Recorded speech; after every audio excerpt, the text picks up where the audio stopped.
Madame, Messieurs, bonsoir, Miss Sportifs. Bienvenue à ce nouveau numéro d'Horizon Sport sur Equinox Télévision. Ce soir, nous allons faire le bilan de la Basket Tunisie-Sénégal 2017. Le Cameroun éliminé en quart de finale par le Nigeria, malheureux finaliste de cette édition, dompté par l'équipe de la Tunisie qui a remporté l'édition 2017 à domicile. Certains critiques de cette discipline sportive, le basketball sur le plan local, pointent un doigt accusateur sur la Fédération camerounaise de basketball. Le casting des joueurs, la désignation d'un staff technique chapeauté par un Brésilien. Nous allons tenter de comprendre cette déroute de la sélection nationale fagnon de basketball en Tunisie. L'un de nos invités, c'est le secrétaire général de la FECA Basket qui était membre de la délégation du côté de la Tunisie. La réussite des sport de l'ADK, quelle est la clé technique de cette sélection? Une équipe qui a réussi à engranger toutes ses victoires et notamment une phase réussie de ce championnat des Ligue 1, champion du Cameroun à 2 journées de la fin de la saison sportive. Quel est l'ingrédient majeur qui a donné un peu du punch, surtout la qualité sur le plan technique à cette équipe créée par Saint-Fabien Vogo? Nos experts et consultants du vendredi soir vont tenter de nous donner quelques éléments pour comprendre la réussite sur le plan technique de cette équipe désignée championne du Cameroun cette saison sportive. Et ce soir également, les sports mineurs seront au cœur de cette édition d'Horizon Sport sur Equinox Télévision. Et pour parler de tous ces éléments ce soir, nous recevons monsieur le secrétaire général de la Fédération camerounaise de basketball, Joe Ekiti Kamij, l'un de nos invités ce soir. Monsieur le secrétaire général, bonsoir. Bonsoir Hervé, bonsoir à tous les téléspectateurs et bonsoir à tous les autres panélistes. Merci, ça a été le voyage, retour au Bercail en dépit de cette élimination. Disons que je suis sur pied, donc je pense que oui, le voyage s'est bien déroulé. Merci Joe Ekiti Kamij, secrétaire général de la FECA Basket. Nous recevons également ce soir un ancien président de la FCA, entendez la Fédération camerounaise d'athlétisme, Ange Sama, est sur ce plateau. Bonsoir Ange. Bonsoir Hervé, je vais emboîter le pas à Camille. Je dis bonsoir à tous les panélistes, les co-panélistes et tous les téléspectateurs de Horizon Sport. Non, je voulais dire Equinox TV. En fait, donc j'avais embouteillage dans mes neurones. Entre l'émission et la chaîne. Tout à fait. Donc il y avait embouteillage, donc c'est un plaisir pour moi de nous retrouver encore une fois de plus ici pour parler effectivement des sports mineurs. Hein, c'est important. Allez, merci Ange. Ange ou démon désormais de l'athlétisme? Oh, ça dépend de quel on veut me prendre. Il y en a qui me prennent pour le démon, il y en a qui me prennent pour l'ange. Donc, mais je préfère rester les deux, quoi, en fait, parce qu'il faut être démon à un moment donné et puis ange quand il le faut. Ouais. Voilà. Allez, merci Ange Sama. Il a été l'un des présidents de cette fédération camerounaise d'athlétisme, la FCA. Nos experts et consultants du vendredi soir sont également sur ce plateau. Bacillus et Simon Olivier, bonsoir Bacillus. Bonsoir Hervé, bonsoir aux co-panélistes, bonsoir à tous les téléspectateurs. Merci. Monsieur Kalamouti est également là ce soir. Kalamouti. Et à la fin, il n'y a que la sueur qui coule. Bonsoir Monsieur Zeko. Bonsoir Hervé, bonsoir aux co-panélistes. Je vais profiter de l'occasion pour souhaiter une prompte guérison au commandant du Barao et faire un hommage très appuyé au commissaire Adamou Paul. Merci. 90 minutes pour parler d'abord de ces sports dits mineurs. Les sports mineurs ne sont pas les parents pauvres du système du sport sur Equinox Télévision. Parlons d'abord de la Fédération camerounaise de tennis de table. Les champions du Cameroun sont connus. La compétition est organisée le week-end dernier du côté de Yaoundé et la Fédération camerounaise de tennis de table qui prépare également un tournoi dénommé la Coupe de l'ambassadeur de Chine. Les nombreux pongistes chinois seront également du rendez-vous de ce week-end à Yaoundé au Palais polyvalent des sports. Retour sur cet événement hier organisé par la Fédération camerounaise de tennis de table. Avec Cyril était l'un des acteurs majeurs. Reportage. 3 finales étaient au menu du championnat national de tennis de table du Cameroun. Chez les seniors dames, après un début poussif, Harriet Tomnium prend finalement le dessus sur Malice Ngobikai, 3-7 contre 1.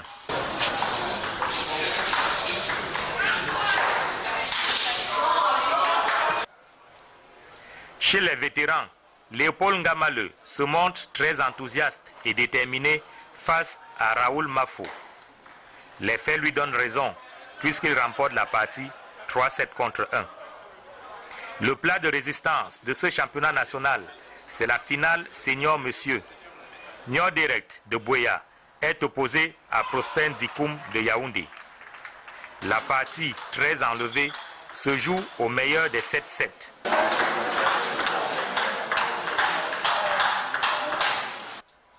Au bout du compte, Nior Direct l'emporte 4-7-2 et est sacré champion du Cameroun.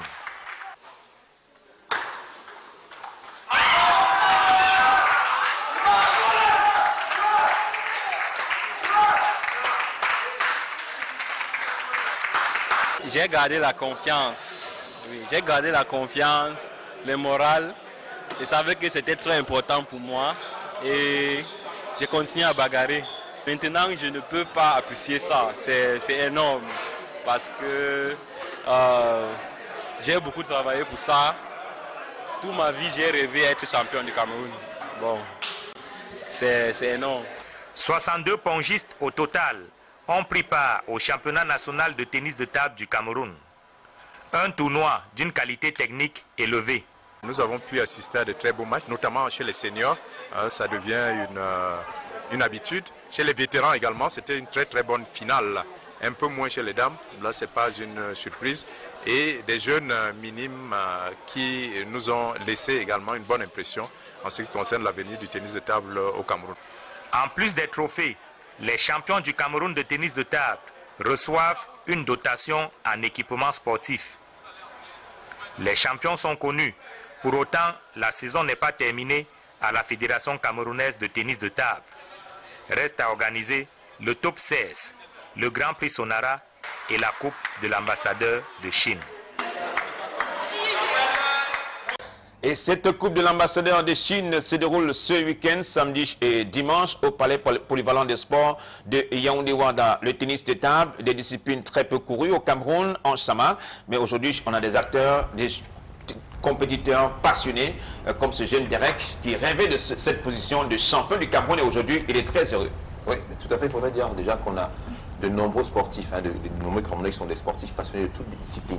Mais c'est parce que la politique gouvernementale n'encourage pas, sinon vous allez voir qu'il y a plein de champions dans d'autres domaines sportifs. Et je crois que le président de la fédération de tennis de table a eu très belle cartouche en désignant un trophée, un tournoi au nom de l'ambassadeur de Chine, qui est vraiment, on voit comment la diplomatie, la politique se mêlent avec le sport. Et je trouve que c'est très intéressant et très encourageant parce que vous savez très bien que le pays du soleil levant sont des spécialistes en... sont des très grands pongistes. Tout à fait. Et avec une stratégie extraordinaire, et il y aura la participation des pongistes chinois.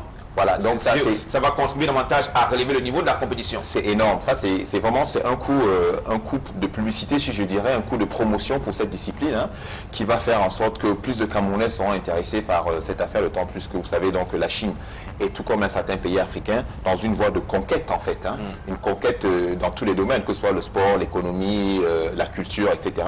Puisque vous voyez déjà qu'il y a dans notre établissement, vous connaissez l'IRIC, donc il y a le chinois qui est déjà aussi enseigné comme partout ailleurs. Donc je crois que c'est cette politique qui va encourager d'autres jeunes à s'intéresser à ça. Vassilios se frotter à ces pongistes chinois va favoriser rapidement la progression de ces acteurs, de ces compétiteurs du tennis de table. Effectivement, je crois que passer le championnat, c'est une deuxième opportunité qui s'offre à eux et celle-là, ils vont l'aborder avec moins de stress, étant donné que la coupe s'est déjà jouée. Mais c'est une expérience de plus pour approcher un niveau qui est un peu supérieur, qui est un peu au-dessus du leur. Mais je pense que c'est une très bonne chose. Tout le monde peut penser aujourd'hui de croire que le tennis disparaît, mais c'est simplement parce que c'est un sport qui n'est plus encouragé comme par le passé, ça il faut le dire, parce que dans certains lycées et collèges, il y avait des tables de tennis partout et on venait les après-midi de cours. Je peux prendre un exemple du collège Liberman, c'est-à-dire que nous tous qui aimions le foot, on est passé un matin avec une raquette et parfois c'était les défis tous les samedis parce que c'était intéressant au niveau de la concentration, de mieux préparer l'athlète à se concentrer. Ça n'avait rien à voir avec ceux qui devaient exceller pour être des vrais sportifs demain, mais ça intéressait tout le monde. Donc je peux dire en un mot que la vulgarisation a un peu disparu. Pourtant, une fois de plus, c'est un sport qui n'a pas un matériel assez coûteux, mais simplement on ne vulgarise pas, on n'écrit pas des espaces comme ce fut le cas par le passé, parce que même dans les établissements aujourd'hui, rarement vous allez trouver une table de tennis, rarement vous allez trouver des enfants en train de s'amuser. Les tables sont de plus en plus rares, mais ils sont nombreux et qui aiment bien cette discipline sportive, le tennis de table, Clément Zeko. Bien entendu, je crois que le virage que fait le président de la fédération en allant voir avec la Chine pourra ouvrir ce pan-là et donner à voir que la coopération là va donner le matériel nécessaire pour que l'on soit capable de vulgariser. On peut se plaindre aujourd'hui que l'effort qu'on a fait hier d'introduire cette discipline auprès des jeunes est disparu. Maintenant, qu'est-ce qui a fait disparaître ça? Il faut faire toute une étude pour chercher à comprendre. Mais simplement, je prends langue avec le champion du Cameroun qui l'a bien relevé. Tout commence par un rêve. Et comme quand on a bien rêvé, il faut se réveiller pour réaliser son rêve. Je pense qu'il s'est réveillé à temps et il a réussi à réaliser ce rêve-là. Et maintenant, nous, à la place des autres pongistes, nous tombons dans un profond sommeil pour rêver du matériel. Vivement qu'au lever, que ce matériel soit. Allez, que ce matériel soit là pour permettre à ces jeunes de vivre de leur passion du tennis de table, sur cette table, du tennis de table. Notre focus de ce vendredi soir, c'est le basketball, ce bilan de l'Afro-Basket Tunisie-Sénégal 2017. Le Cameroun éliminé en quart de finale par le Nigeria, malheureux finaliste battu au pied du podium par les Aigles de Carthage de la Tunisie. Ce soir, nous avons la présence et la participation de monsieur le secrétaire général, Joy Kiti Kami. Pour les critiques du basketball, il y a échec sur toute la ligne. La FICA Basket ici est pointée du doigt. D'abord sur la désignation du staff technique qui a été chapeauté par le Brésilien Barbosa. C'était pratiquement un saut dans l'inconnu pour l'entraîneur Barbosa.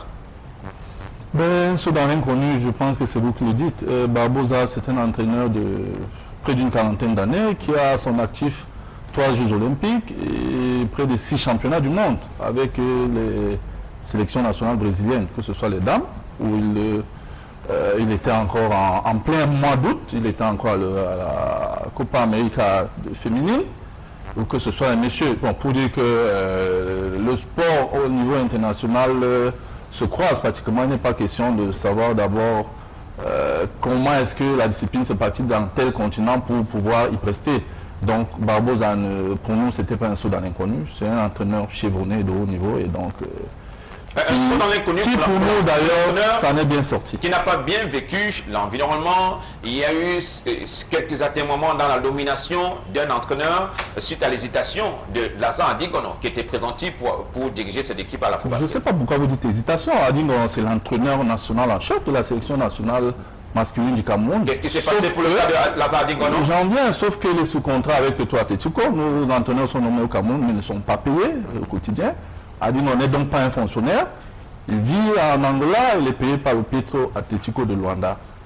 Et il est sous contrat, son club a dit tu ne peux pas être libéré pour cette période parce que au sortir de l'Afro-Basket, nous devons entamer notre saison.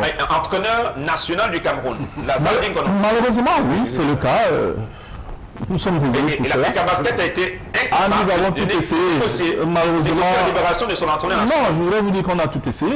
Tout essayé. Et si vous voyez nos échanges, ils ont été tellement violents qu'à un moment, on a dû nous appeler de FIBA pour nous demander de calmer un peu. Aucune règle ne nous permettant de passer en force, si vous voulez, de passer en force par rapport à faire venir à Dingono. Nous ne pouvons pas, nous permettre de faire en sorte qu'il perde son contrat. Le Cameroun ne peut pas le payer au quotidien. On ne paie personne. Donc voilà, nous avons donc laissé à Dingono. C'est ainsi que une semaine avant l'entrée en stage, il fallait que nous nous retournions vers un autre staff, malheureusement, vers un autre staff. Il fallait que nous cherchions un autre head coach, parce que le staff était en place, mais le head coach, lui, ne pouvait pas être là, malheureusement. C'est aussi simple que ça. Nous avons subi l'histoire. C'est au pied levé pratiquement que Barbosa a été désigné head coach. On ne peut le dire que comme ça, puisque c'est à une semaine que nos négociations prennent radicalement fin avec le club de Lazare et que nous nous retournons vers un staff qui pourrait nous permettre de faire un bon résultat. Je les vois, chacun bien impatient de... Ben oui, ils ont le droit de le dire, mais ils sont aussi simples que celle-là. Il n'y a pas de magie. Vassilius, la FICA Basket ou alors le ministère des Sports incapable de négocier la libération d'un entraîneur national pour une compétition majeure? Moi, je tombe de nuit d'abord. Je commence par le coach Barbosa, dont il a fait une brillante présentation. Personne n'a dit qu'il était un inconnu dans le domaine. Il a une riche carrière et tout. Mais lorsque vous êtes entraîneur, vous prenez une équipe à une semaine de la compétition. Non, une semaine du début du stage. Oui. Un mois et demi de la compétition. Un mois et demi de la compétition. Oui, mais je crois qu'il prend là un groupe sous la main qu'il n'a pas sélectionné. Bon, ça, on peut passer là-dessus. Mais au départ, on avait quand même la possibilité de capitaliser parce qu'aujourd'hui, on remet en cause et les sélections. C'est vrai, nous tous, on est unanime ici que c'est une équipe qui a montré de belles choses. Mais si les choses étaient faites normalement, dans la bonne anticipation, c'est une équipe qui pourrait aller le plus loin dans la compétition et pourquoi pas. Donc, la deuxième chose, c'est le fait que nous avons un sélectionneur qui n'est pas disponible. Je crois que le Cameroun a une pléthore de Camerounais dans le basket qui sont prêts à servir. Moi, je ne parle plus au secrétaire général de la fédération de basket, mais je dis que c'est des choses très graves. Très graves parce que M. Barbosa qui vient, si déjà celui qui le remplace n'a pas pu être payé, je ne sais pas si lui, déjà je ne connais pas la nature de son contrat, est-ce qu'il est venu en bénévole, est-ce qu'il est venu avec un contrat, avec une certaine rémunération. C'est autant de choses que... Est-ce qu'il a été payé en monnaie de singe? C'est autant de choses que les Camerounais doivent savoir. Et puis un staff quand même, il y a des adjoints, il y a des préparateurs physiques, il y a tout ce qui peut suivre. À un moment donné, quand le principal ne peut pas, pour les raisons que vous avez évoquées, de deux choses l'une, soit son adjoint va assurer l'intérim tout au long de la compétition, ça s'est vu dans d'autres disciplines, soit simplement on le remplace. On le remplace pour donner la possibilité à quelqu'un d'autre de porter véritablement un challenge. De porter véritablement le challenge, de sentir qu'il est le maître absolu et les autres vont venir en soutien. Bon, malheureusement, vous étiez tenu par d'autres exigences et voilà, le Cameroun a encore perdu là une autre chance, peut-être de remporter une médaille de plus. Mais au-delà de cela, il faut aussi comprendre que cet afro-basket était connu. On savait que ça devait se passer après 2015. On savait qu'on devait passer en 2017, il y avait notre afro-basket. Et le problème s'était posé déjà au préalable avec Andy Ngono. À ce moment-là, on a réussi à colmater comme on a pu colmater à cet instant. Ce qui peut choquer, c'est que connaissant déjà les problèmes qu'il lie Andy Ngono et son club, et Andy Ngono et la fédération, quelle anticipation on fait entre-temps pour que cela soit résolu? C'est vrai qu'au niveau du basket, il faut avoir une certaine, une certaine carte de visite pour pouvoir prester lors des championnats comme l'afro-basket. Mais qu'est-ce que nous faisons pour anticiper? Il ne faut pas nécessairement voir le ministère. Il faut d'abord que la fédération elle-même, puisque c'est la fédération qui promeut sa discipline, et accompagné en ça par le ministère, au cas où cet accompagnement devait être reçu. Maintenant, quand on voit, et c'est cela où on a eu trop mal à regarder cette équipe-là. En 2015, cette équipe avait laissé voir qu'il lui manquait un seul pas pour atteindre le trophée. Et on a vu qu'en 2015, il était possible. Mais maintenant, dans la constitution même des joueurs, les teneurs qu'on avait, on ne les avait plus. Je pense à Zolier, je pense à c'est un nombre. Ils sont nombreux. On reste d'abord sur le premier volet. Oui. Le premier volet, désignation du staff technique. Oui, désignation de l'entraîneur. Et à ce niveau-là, je crois que la fédération est à blâmer. À mon sens, la fédération est à blâmer parce que au niveau du sélectionneur, la fédération devait, connaissant déjà les problèmes qui s'étaient posés antérieurement, prendre les devants et anticiper pour y arriver. Moi, j'ai comme l'impression qu'à ce niveau-là, la fédération n'a pas agi par anticipation. Et ensuite, maintenant, les autres problèmes que l'on a vus dans cette équipe-là, on laissait voir que l'entraîneur qui est arrivé à la dernière minute, parce que quoi qu'on dise, il est du haut niveau, mais la connaissance du groupe qu'il doit tenir, c'est essentiel. Il faut connaître quels sont les atomes crochus, quelles sont les particularités, quelles sont les qualités, quelles sont les faiblesses de son groupe, pour lui donner une fonctionnalité, à défaut de s'arrimer à la fonctionnalité qu'elle vous donne. Or, on se rend compte qu'à un moment donné, parfois pendant le temps mort, on appelle le temps mort, mais ils prennent du temps pour réagir et dire exactement ce qu'il leur dit. Simplement pourquoi? Parce que dans la connaissance du groupe, il y avait quelque chose qui manquait à mon sens. En Sama, sur la désignation de l'entraîneur brésilien et ce qu'on peut appeler l'absence capitale d'un entraîneur comme Lazare Dingono, on sait quelle est son emprise sur le vestiaire de l'équipe nationale.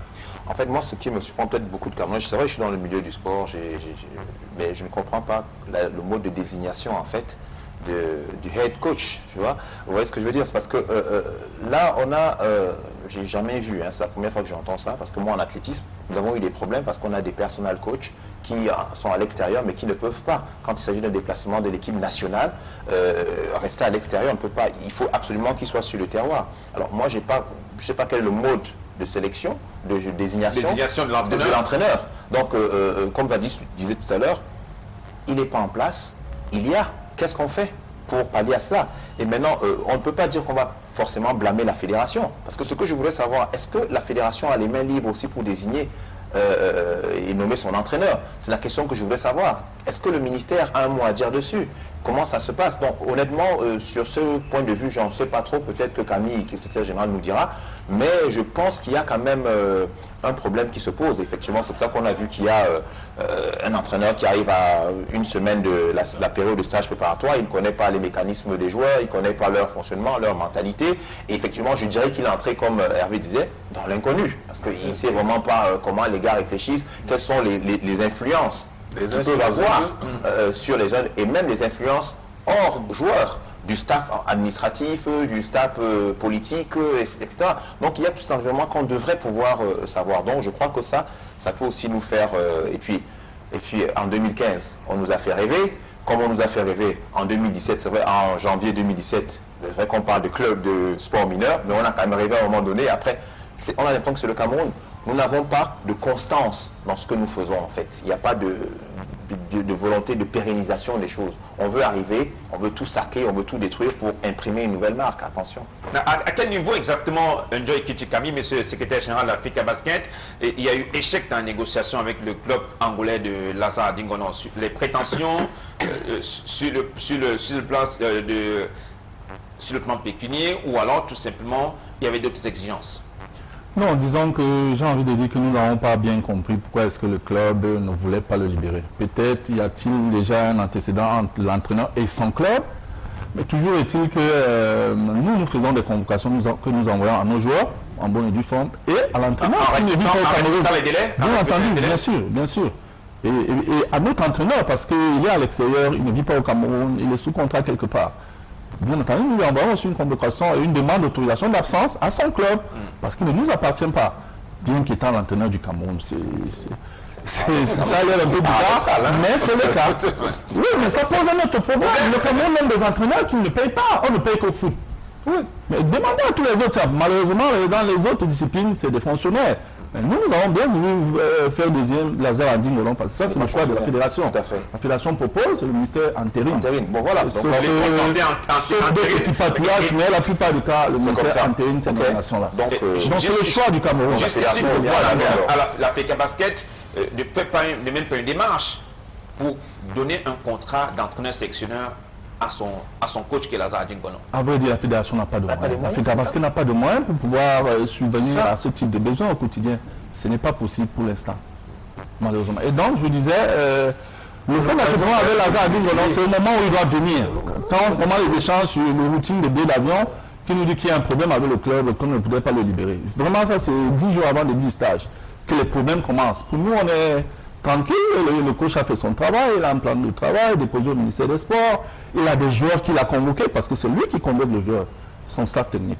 Il a des joueurs qu'il a convoqués, sauf qu'à 10 jours, les problèmes commencent. Et donc, on entre en contact avec le club, et le club est presque catégorique. Lazare ne sera pas libéré, même si des membres de son staff étaient en stage déjà avec l'équipe d'Angola. Donc, nous n'avons pas compris grand-chose, quoi. Bon, toujours est-il que nous nous sommes décidés à regarder ailleurs.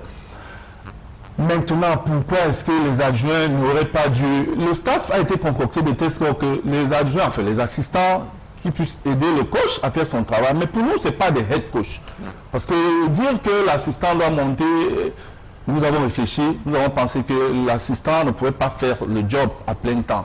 Ce n'est pas lui enlever ses qualités, mais bon, on se connaît, il a sa personnalité, nous connaissons le groupe qui arrive, nous avons estimé qu'il ne pouvait peut-être pas mieux le jubiler en un laps de temps, surtout qu'il se mettait en avant et très rapidement. Donc nous avons donc regardé vers quelqu'un de plus capé qui aurait pu gérer cet état de choses.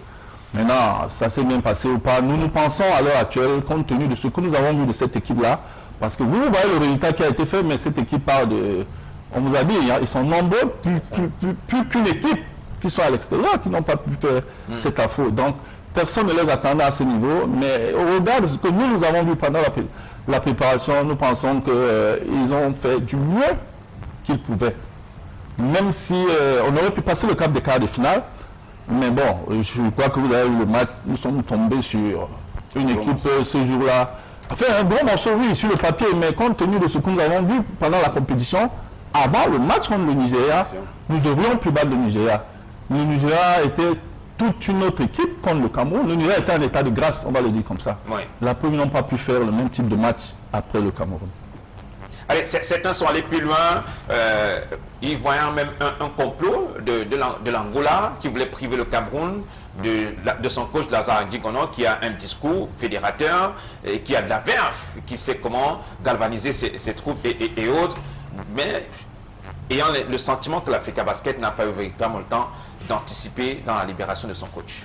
Anticiper peut-être, mais je dis que nous n'avons pas eu le temps matériel pour pouvoir anticiper. Nous avions notre coach qui travaillait pour cette compétition et nous n'avions pas pu penser que à un moment il n'aurait pas pu être là, malheureusement. Et c'est vrai que nous aussi, nous avons pensé à un plan de la fédération angolaise, enfin peut-être quelque chose. Parce qu'ils sont capables de ça. Ouais. Parce qu'il y a 2 ans, ils ont réussi à garder la meilleure joueuse mozambicaine en Angola, pendant que le Mozambique donnait jouer l'Afro-Basket à Yaoundé. Pour dire qu'ils font des choses souvent et peut-être qu'ils avaient ça derrière la tête.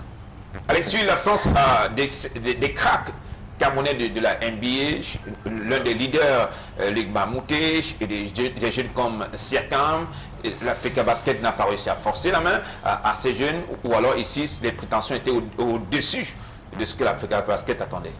Non, je pense que c'est de bons patriotes, il n'y a pas de prétention particulière.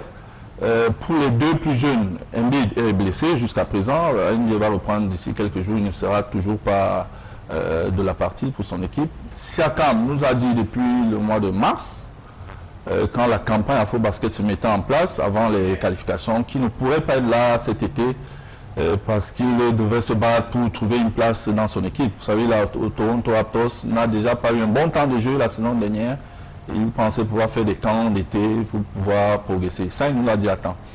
Le gros souci reste Luc Mbamute, justement, qui, pour nous, aurait dû être de la partie, mais qui nous a fait savoir à 2 semaines, enfin, 2 semaines avant le début du stage, il a eu un nouveau contrat, Houston, et il estimait qu'il devait rentrer travailler dans sa nouvelle équipe pour pouvoir avoir un temps de jeu conséquent en début de saison.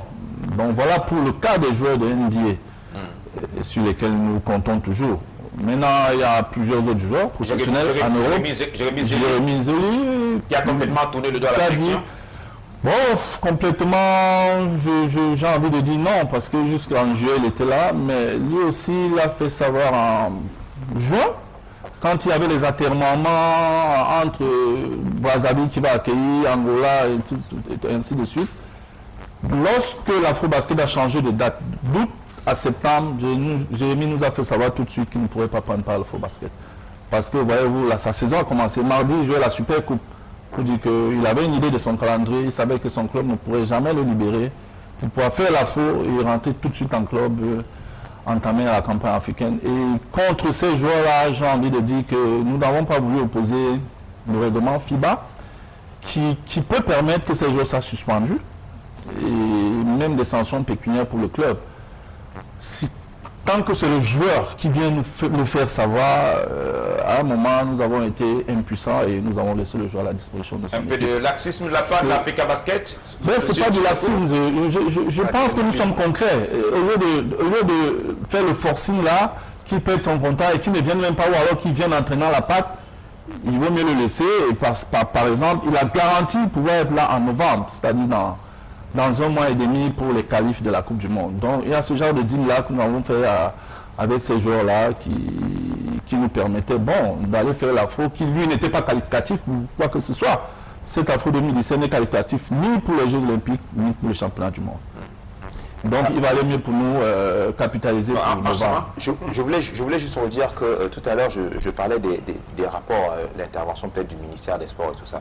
Je vous ai dit, sans vouloir faire ce qu'on appelle en général la Talakou, il y a un ministre des Sports actuellement qui est là, qui aime apporter les victoires et qui est prêt à faire beaucoup d'efforts pour les victoires. Nous avons vu la réception qu'il a fait que tous les sports qu'on retrouve au palais, ces exemples ont été reçus par le chef de l'État, ont eu des primes conséquentes.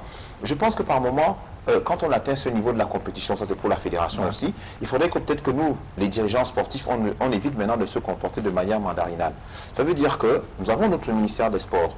Quand il faut libérer par exemple l'entraîneur, moi j'ai eu des cas comme ça, et on va vers le ministère des Sports. Je suis sûr que le ministre Binoukouat actuel n'hésiterait pas à faire jouer un certain nombre de diplomaties de coulisses pour qu'on puisse nous libérer notre entraîneur. Ça, c'est une idée folle que je lance pour ça. Mais c'est ça que nous parlons, justement. Voilà, je suis convaincu que par moment, il faudrait qu'on implique beaucoup plus notre ministère des Sports et lui dire que c'est vous. C'est vrai que nous nous comportons de manière mandarinale souvent, mais de temps en temps, l'enfant repart vers le père et qu'on puisse avoir quelque chose pour avoir des résultats. Je suis convaincu. Le Brésilien Barbosa parti pour rester ou alors c'était juste une pige? Disons qu'il a aimé, premièrement, et nous pensons que si nous voulons être efficaces en novembre, parce que l'éliminatoire championnat du monde commence en novembre, il vaut mieux ne pas chambouler ni le groupe, ni le staff technique. Donc à un moment, il faut quand même être, j'ai envie de dire, lucide. Donc peut-être qu'il y aura des réglages à faire, 3 ou 4 joueurs supplémentaires. Et si Lazare dit qu'on est disponible? Ben, il sera là, un staff à 3, c'est même peu. Quand vous voyez le staff technique des autres nations, c'est une douzaine de personnes avec chacun un rôle spécifique. Donc, si Adim Bono est disponible, eh ben, il va se joindre aux autres. Vassilius? Non, mais je crois qu'il était important que le secrétaire général explique, parce que vraiment c'était très incompréhensif. Ce qu'on retient, c'est qu'on continue à employer certains de nos compatriotes sans rémunération. Et voilà les situations qui arrivent lorsque nous savons tous que certains ont sacrifié des études, d'autres qui auraient pu être des directeurs de société et tout. On a accepté de faire dans le sport. Ça veut dire que chacun a choisi un métier qui est son gagne-pain, qui doit le nourrir au quotidien. Vraiment, ça sonne très mal. Et encore plus, à un niveau aussi élevé que celui-là, de comprendre qu'on a un compatriote qui doit venir faire le job pour le pays, mais qui ne peut pas être payé parce que... Mais attendons, si lui n'était pas payé là où il était, il vivait de quoi? Bon, c'est des questions comme ça qu'il faut se poser. Il faut quand même remercier le secrétaire général de la FECA Basket pour ces éclaircies. Mais je crois que l'émission concourt à donner des solutions pour éviter que ce genre de choses n'arrivent davantage. Parce que nous avons vu une équipe de jeunes, même si c'était une nouvelle équipe. On a vu des garçons se battre. On a pensé à un moment que si on avait anticipé, le Cameroun avait une bonne chance de jouer une finale, le Cameroun avait une bonne chance de gagner l'Afro-Basket. Eh bien, ça n'a pas été fait pour des raisons qui sont aujourd'hui connues de tous. Mais voilà, on peut simplement déplorer le fait que, malheureusement, dans ces sports dits mineurs, c'est comme ça que ça se passe. Mais tenons-nous tranquilles, vous avez cité le cas du football. Il n'y a pas très longtemps, certains sélectionneurs au niveau du Cameroun aussi n'ont pas de contrat. Ils ne sont pas rémunérés. Ils vivent sur des primes de participation, ils vivent sur des primes d'entraînement, des primes de victoire et bien d'autres. Donc, on a beaucoup de chemin encore à faire dans l'organisation des différentes disciplines, dans nos différentes fédérations. Ce que nous devons tous comprendre, c'est qu'on a beau avoir une motivation intrinsèque, mais la motivation extrinsèque a son pesant d'or. Parce que vous ne pouvez pas, et c'est nous qui nous moquons la plupart du temps de nos gloires. Ils n'ont pas de maison, ils ne vivent pas décemment et tout. Pourtant, ils ont servi la patrie. Donc, à un moment donné, il faut que la patrie soit reconnaissante. Allez, messieurs le secrétaire général, le chronogramme est connu pour la sélection Fagnon chez les messieurs. Il y a cette aventure qui pointe déjà à l'horizon, qui est l'éliminatoire de la Coupe du Monde. Est-ce qu'aujourd'hui, on a déjà anticipé, préparé déjà les joueurs pour faire face aux éventuelles défections? Oui, j'ai envie de dire que nous sommes déçus. Déjà, le groupe de 12 qui est à la fosse, c'est qu'ils doivent repartir pour les éliminatoires en novembre. Mais aussi et surtout, nous sommes rentrés en contact encore depuis 2-3 jours avec les défections du dernier Afro pour essayer de les remettre dans le bain. Mais j'ai envie aussi de vous confirmer que les uns et les autres sont prêts à revenir en novembre. Surtout que c'est l'expérimentation des premières fenêtres FIBA, c'est-à-dire que comme ça se fait au football, c'est arrêt de toutes les compétitions la nouvelle formule. Donc du 20 au 28 novembre prochain, il n'y aura pas de championnat dans le monde et FIBA a décidé de prendre en charge l'assurance de tous les joueurs professionnels évoluant en Europe. Donc, pour vous dire, il n'y aura plus de prétexte. Il n'y aura plus de prétexte. Ce sera vraiment des choix personnels pour les différents. Désormais, on peut parler de période de FIBA. Voilà. Exactement, ça va être ça. Et il est question d'envoyer les listes et les contrats des joueurs avant le 20 octobre. Que les listes soient à FIBA et donc que FIBA puisse prendre les assurances de ces joueurs-là qui sont liés à leurs différents contrats et donc à leur salaire. Monsieur, vous comprenez qu'il ne faut pas être absent sur les plateaux. Il faut être présent pour donner la bonne information aux téléspectateurs. C'est délicat. Ne pas tirer toujours sur la presse sportive, que cette presse sportive est uniquement focalisée sur le football. Monsieur, on parle de tous les sports. Il peut bien rigoler, mais il en sait quelque chose. En son temps, la FC a été pratiquement portée par la presse sportive parce qu'il y avait la matière. Oui, tout à fait. Il y avait la matière et la Fédération camerounaise d'athlétisme était en activité, son président également était en activité. Et transparent. Quand on n'est pas transparent, on fuit tout ça. Oui, c'est flou. Quand c'est flou, non, mais il faut dire que quand on m'appelle, je suis présent. En fait, je fais l'effort d'être présent quand je suis disponible. Donc, c'est pas... Non, je ne parle pas pour... Non, c'est juste qu'il a l'air de dire que on n'est pas présent. Au-delà de quand on t'appelle, il y a des moments que tu dois mettre les informations à la disposition pour qu'on soit... Oui, mais il veut aller l'info quand il est veut. Pour la presse nationale et internationale.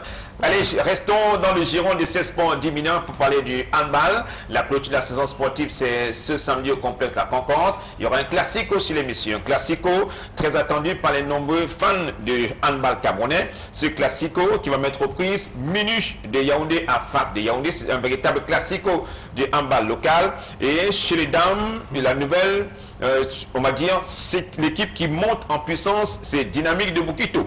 Dynamique de Bokito qui sera face au TKC Handball de Yaoundé, le TKC Handball qui est très cher à l'ambassadeur Albert Roger Mila. Est-ce que Dynamique de Bokito pourra faire le poids face à cette équipe de TKC Handball de Yaoundé? Just wait and see, on sera fixé à l'issue de cette finale programmée ce samedi au complexe La Concorde du côté de Yaoundé. C'est un week-end de finale, le handball également les finales de Nambudo. Nambudo sera du côté de l'INJS. Les Nambudoka qui préparent également le championnat d'Afrique de Nambudo en Côte d'Ivoire. On rappelle que le Cameroun est double vainqueur de cette discipline sportive. La première édition, c'était à Abidjan en Côte d'Ivoire. Le Cameroun avait raflé les métaux précieux. La deuxième édition, du côté de Yaoundé, le Cameroun, une fois de plus, avait raflé les métaux précieux. Et à la Fédération camerounaise de Nambudo, on prépare ce troisième rendez-vous du côté d'Abidjan en Côte d'Ivoire et le Cameroun veut également rééditer cet espoir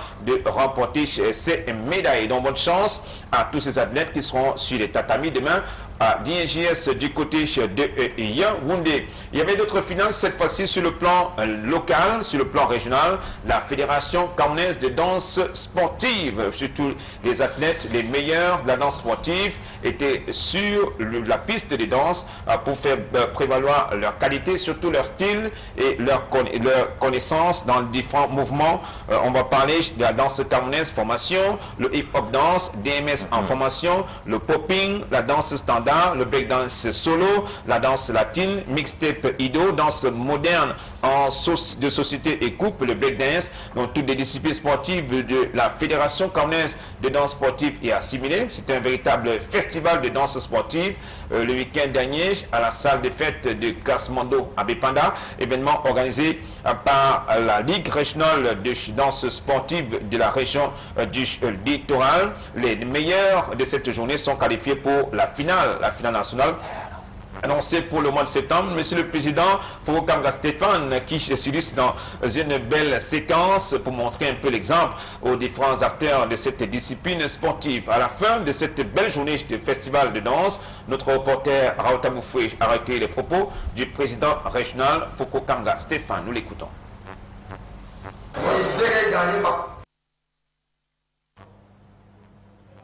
On reviendra sur cet élément, mais à présent parlons d'une autre discipline sportive, le Muay Thai. Le Muay Thai également, c'était le championnat national, dont les grands champions de cette discipline sportive sont connus depuis la semaine dernière. Dans la catégorie de moins de 65 kg, Mambo Bikatal Brandol a battu du nom Boris Biko, Mambo qui est du club Katomal.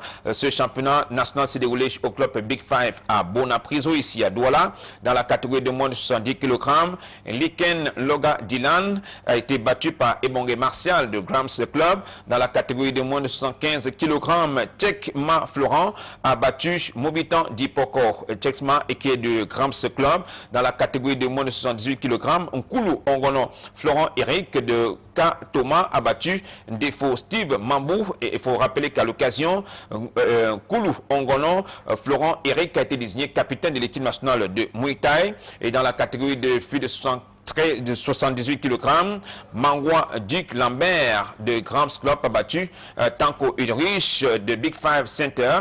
Mais ce monsieur de Tanko Ulrich parle de victoire volée et pointe un doigt accusateur sur les arbitres et autres officiels de ce combat. Nous allons écouter les Nakmoui. Les Nakmoui, ce sont les athlètes, les boxeurs de Muay Thai. Les Nakmoui, notamment Tanko Ulrich, qui parle de cette victoire volée, et le capitaine Nkulu Ongono Florent Eric. Non, il sait qu'il a gagné parce que lui en pointage, il atteignait toujours. Il a toujours en pointage. Et lui il fuyait. Donc lui, à moi, on lui donne la victoire parce que il m'a marré, il me donnait les coups des journaux, puis au cul sur le cul.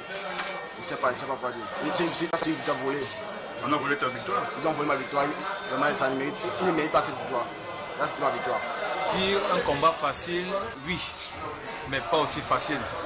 Vu la préparation, vous ne savez pas avec qui vous devez combattre, vous ne savez pas comment est-ce que ça va se passer, si ça va aller vite, vous allez finir au 3e round, mais fin de fin ça a payé. Et comme vous l'avez dit, ça a été vraiment facile. Avec beaucoup de fierté quoi. Oui, ma réaction se penche de ce côté. Beaucoup de fierté, beaucoup de gaieté, avec beaucoup de sacrifices et de patience. Et, bref, je ne sais vraiment pas quoi dire. Ongolo, monsieur le capitaine de l'équipe nationale de Muay Thai, Douala également sera au cœur d'une activité chez la clôture de la saison sportive ce dimanche. Ce sera la clôture de la saison au sein de la Fédération camerounaise de patin à roulettes, dont les acteurs, les autres athlètes de cette discipline sportive venus du centre, littoral, sud, sud et ouest seront sur le top départ de cette grande finale de la Fédération camerounaise de patin à roulettes ce dimanche à 8 h au lieu dit chefferie Bonakwamwa. On va avoir des disciplines olympiques. Ce sera notamment une compétition en skateboard, en course de vitesse et en slalom. On rappelle que le patin à roulettes sont désormais disciplines olympiques. Allez, il y a des professionnels désormais du côté de la France. Le détenteur de la coupe chez les messieurs, c'est un certain Ekane Sébastien de la région du littoral qui va remettre en jeu son trophée ce dimanche à 8 h à la chefferie Bonakwamwa. Plus de 80 athlètes attendus pour cette finale de la Coupe du Cameroun organisée par la Fédération camerounaise de patin à roulettes. Allez, quittons cette discipline sportive pour parler de cette marche organisée en fin de semaine dernière par la CIP. C'était une marche en prélude à la clôture de la saison sportive au sein de la CIP. Le président Jean-Emmanuel Bilon et tous les membres du bureau de la CIP étaient également là pour animer cette marche sportive très courue.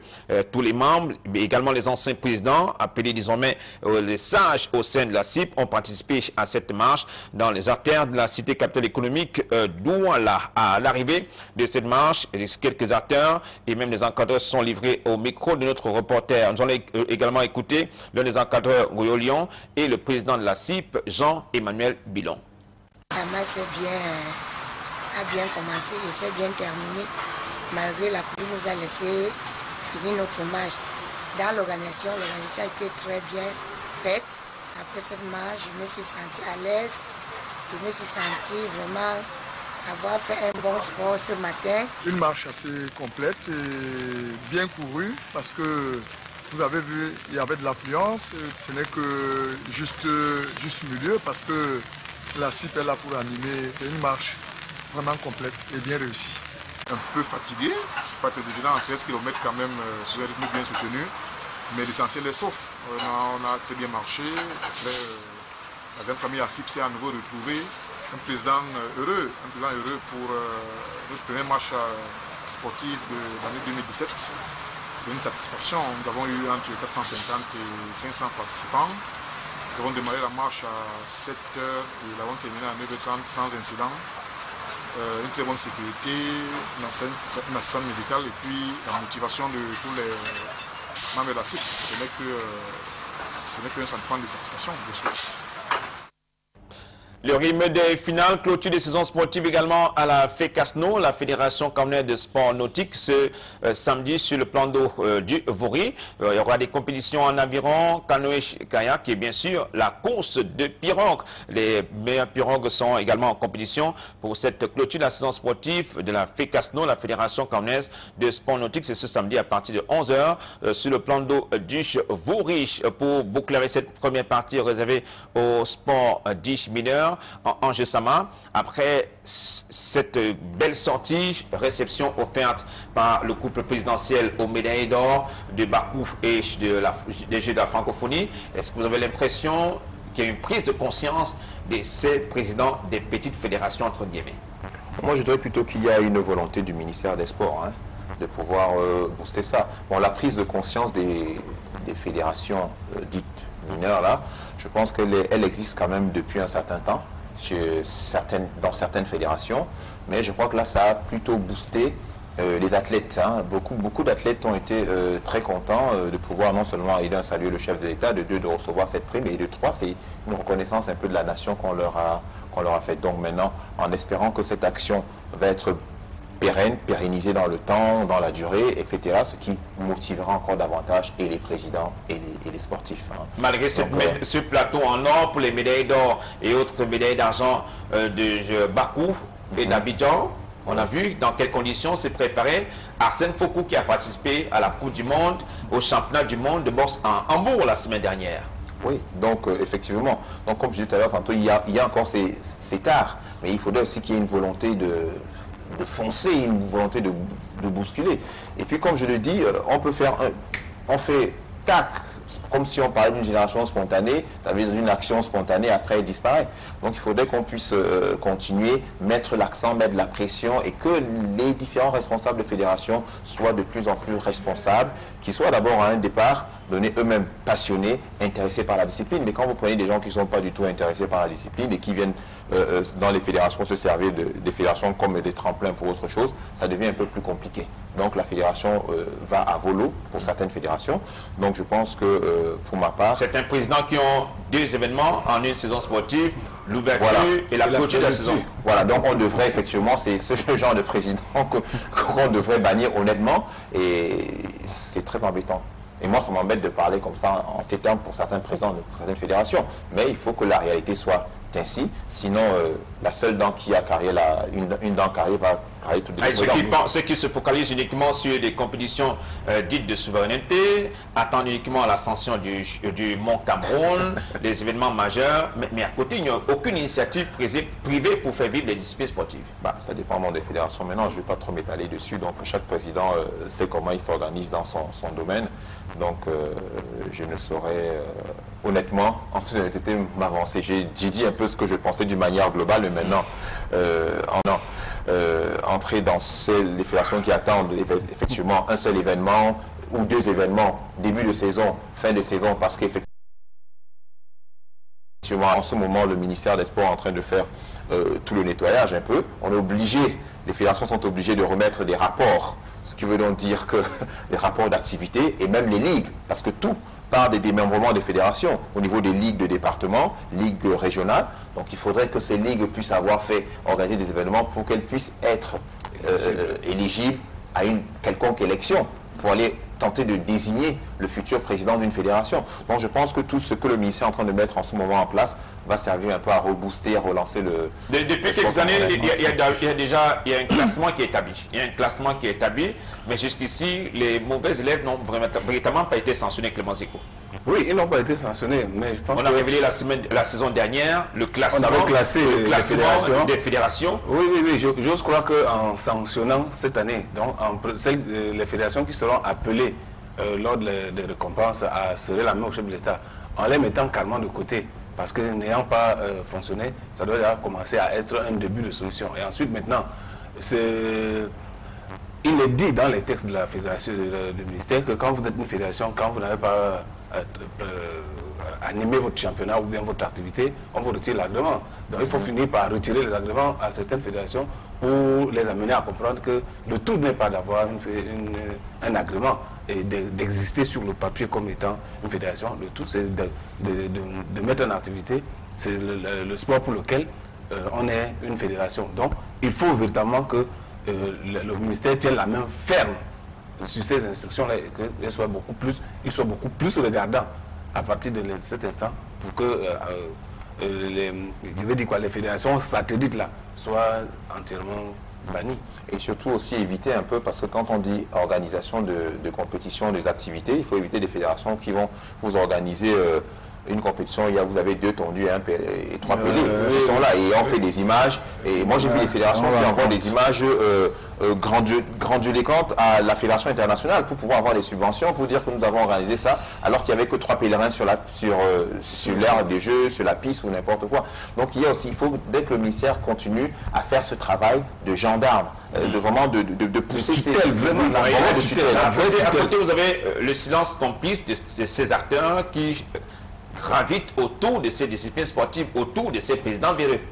Oui, bon, chacun essaie de tirer effectivement les marrons du feu pour pouvoir bénéficier soit de quelque chose, d'un petit regard du président qui va donner un petit truc à côté, après on se tourne du montant qu'à faire. Bon, j'ai mes trucs, moi quoi dedans. Ça, je parle vraiment de manière prosaïque. C'est-à-dire moi quoi dedans, moi... j'ai rien à secouer. Il y a un projet qui pointe déjà à l'horizon, le marathon international de la ville de Douala. Et il y a Sarah Etongue, la reine des montagnes, qui a été désignée ambassadrice. On a aperçu quelque part l'image de Ange Sama, une initiative privée finalement pour booster l'athlétisme, la mère des disciplines sportives sur le plan local. Oui, disons qu'au confluence, ça veut dire qu'il y a eu deux esprits qui se sont rencontrés. Ça veut dire que 2 sociétés différentes, une société qui fait dans l'événement sportif Tarasport et une société qui vend des équipements sportifs, excusez-moi, c'est pas de publicité, mais City Sport, puisque le marathon s'appelle effectivement le marathon international City Sport Azix de Douala, qui est parrainé par le délégué de la communauté urbaine de Douala. Et ils ont pensé qu'il y a très longtemps, il n'y a pas eu de marathon dans la ville au Cameroun, vraiment de marathon dit de ce nom, parce que tout le monde, c'est devenu un fourre-tout. Vous faites un 10 km, vous dites marathon international. Vous faites 15 km, vous dites un marathon. Donc, voilà.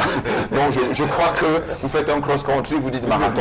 Donc, je pense que maintenant, il y a pratiquement 33 ans, et donc c'était quand même une bonne initiative de ces 2 entités. Et évidemment, le singleton libre que je suis s'est retrouvé parce qu'on a peut-être cherché une expertise dans le domaine.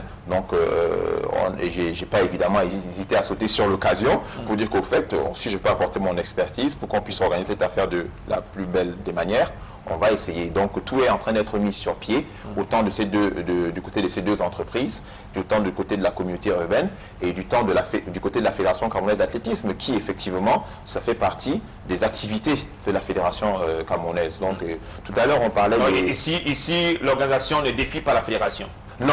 L'organisation, puisque nous avons obtenu et nous continuons à faire ce qui ressemble à ce qui est dans les règles en fait. Ça veut dire que solliciter l'autorisation de la fédération, ensuite avoir les experts de la fédération, parce que ce parcours il va être mesuré par un expert de la fédération qui vient de la fédération internationale. Donc à ce moment précis, on s'arrime à tout ce règlement. Donc tous les officiels seront des officiels de la Fédération camerounaise d'athlétisme. Et je fais un petit crochet pour dire, tout à l'heure on a parlé des sportifs qui étaient abandonnés à eux-mêmes. Donc vous avez parlé de Sarah. Vous avez vu donc que cette société de marketing événement Tarasport a pensé que Sarah, qui est une ancienne gloire, qui a fait rayonner le Cameroun à l'extérieur aussi à un moment donné, puisse pouvoir être là et donc signer un contrat avec elle sur 3 ans qui lui permettra aussi d'être un peu, comme on dit, à l'aise. Tout comme je l'avais fait il y a quelques années avec une entreprise d'assurance qui lui avait trouvé dans du travail pour qu'elle puisse continuer à vivre de son sport, comme on l'a dit. Donc c'est très important. Et je voulais peut-être... Un événement, certains le pensent tout bas et ne le disent pas tout haut. Un événement qui va remettre au devant de la scène Ange Sama, est-il déjà en campagne? Non, moi je suis en campagne depuis, c'est-à-dire que permanemment, parce que c'est pour dire quoi? Je suis en campagne, ça veut dire que j'aime l'athlétisme, j'aime tout ce que je fais pour le Cameroun, pour faire rayonner le Cameroun. La preuve, je suis président de la Ligue départementale d'athlétisme du Mfundi, donc je suis toujours là, et dès qu'il y a l'occasion, je me présente en campagne, et je suis toujours en campagne, donc je ne suis pas un homme politique, je dis ce que j'ai envie de faire, donc je vais être candidat. Quand le ministre va dire qu'on lance des élections, eh bien, je serai toujours candidat. Donc ce n'est pas une question de me mettre en avant, mais c'est une question d'apporter ma pierre, ce qui peut faire rayonner l'athlétisme camerounais. Voilà. C'est mon point de vue. Et par voie de ricochet un peu, le Cameroun à l'international. Parce que là, déjà, sur la Select, nous avons déjà des Kenyans qui se sont annoncés et je vous assure qu'ils vont très vite. C'est-à-dire que 2,09, les Kenyans, alors qu'on sait que le marathon international, il se court en général dans les 2,05, les 2 heures 0,5 minutes. Donc si on a des coureurs qui font déjà du 2,09, ça va aller très vite. Pas les Kenyans de pacotille. Non, pas les clients de pacotille, juste pour meubler, non,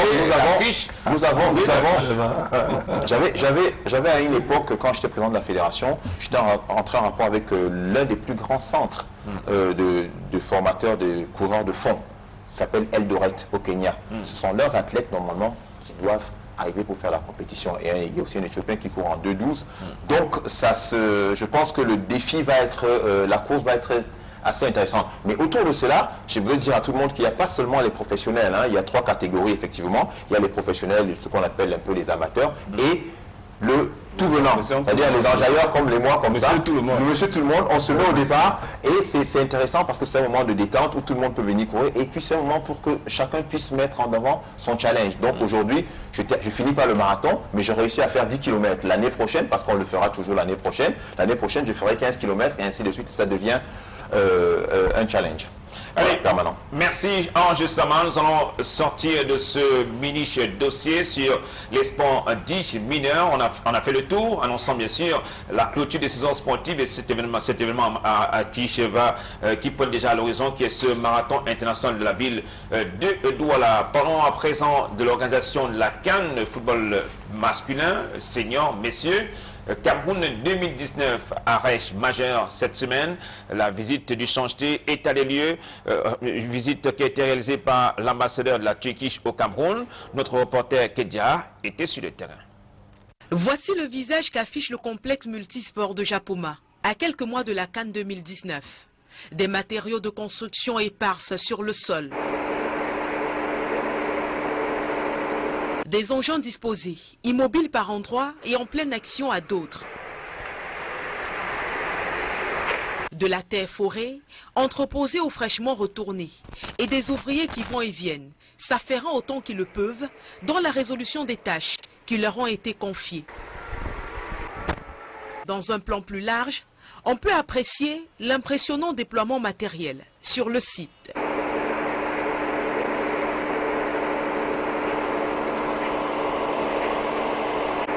De nombreuses grues, disposées, silencieuses, mais d'une force titanesque qui leur permet de déplacer les objets les plus lourds.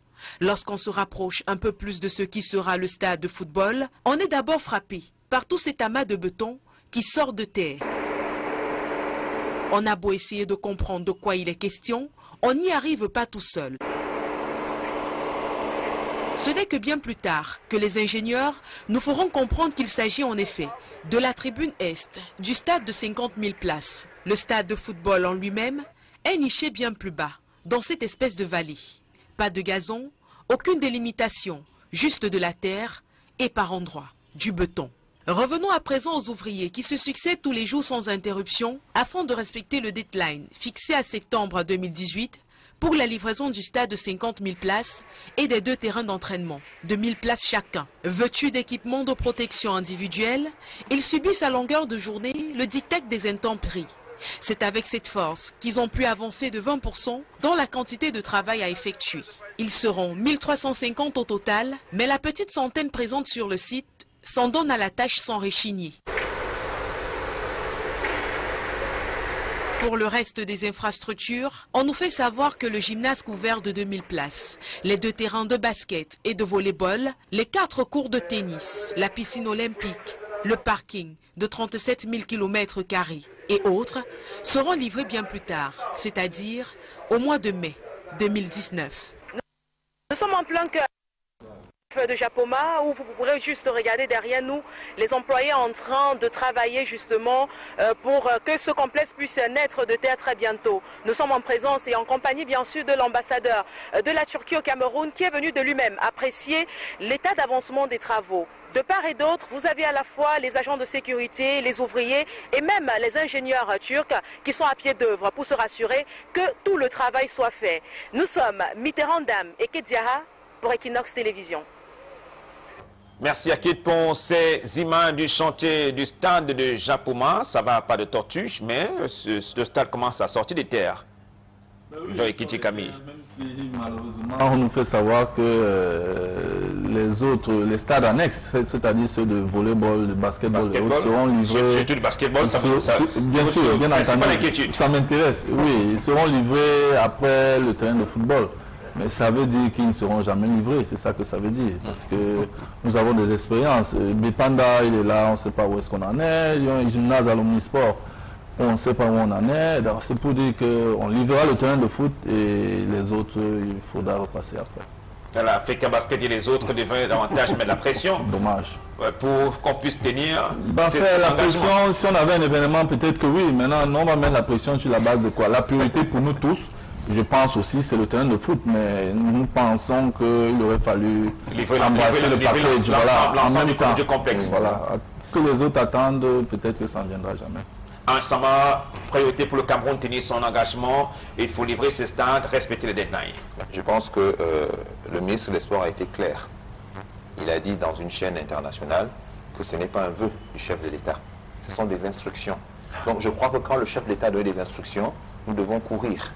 Donc c'est ce qui va se passer, et je pense que déjà quand vous regardez le stade Rumde Adja de Garoua, il y a tout ce qui est en train d'être fait, vraiment sous la supervision du gouverneur, qui descend pour voir l'effectivité des travaux et l'évolution. Mais là, tout le monde est obligé de faire du sprint. Hein. Je suis content de voir tout le monde rejoindre ma discipline, c'est-à-dire l'athlétisme, il faut courir.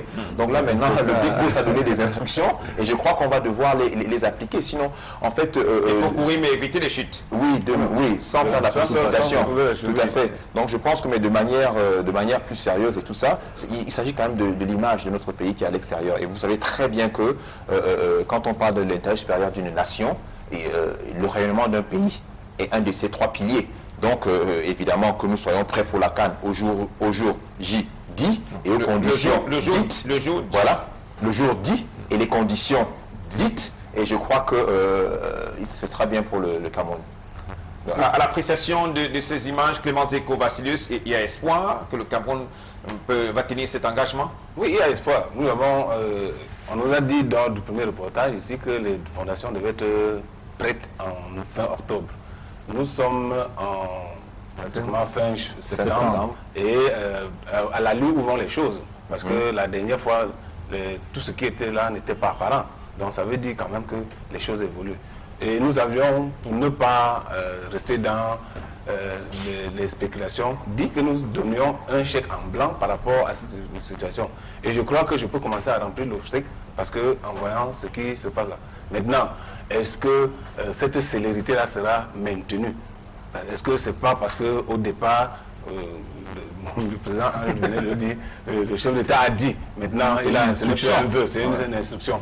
Maintenant, il faut que cette instruction soit permanente pour que nous savons tous que les Camerounais, il y a une certaine lourdeur ici ou là. Donc on peut se satisfaire, on est content, on croit que ça va pouvoir évoluer. Maintenant, applaudissons ce qui a été fait en espérant que ça va continuer. Maintenir cette célérité pour avancer rapidement sur les chantiers, Vassilius.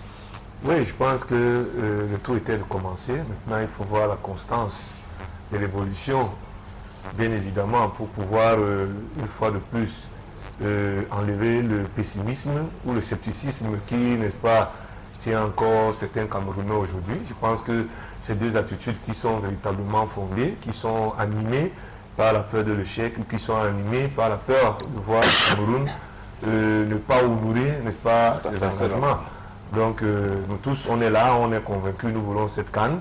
Elle va coûter des pieds, des mains et de la tête, mais véritablement qu'on puisse l'obtenir parce que dans tout ce qui a été dit jusqu'aujourd'hui, des institutions du chef d'État, de l'engagement du ministre et tout tend à croire véritablement que nous aurons la CAN.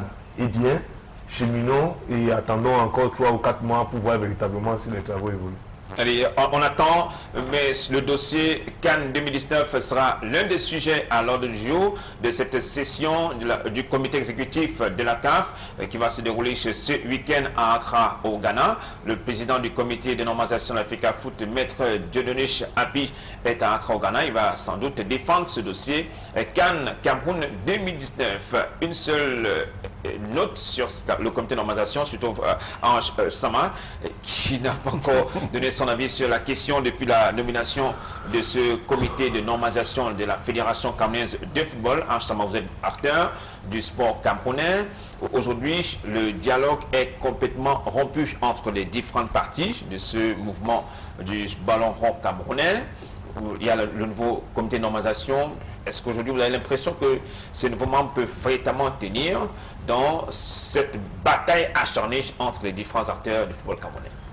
De toutes les façons, ce que je voulais dire, c'est que les différents acteurs du football camerounais, les différents belligérants, il faudrait qu'ils sachent déjà, je leur dis ça directement, qu'ils ne comptent plus.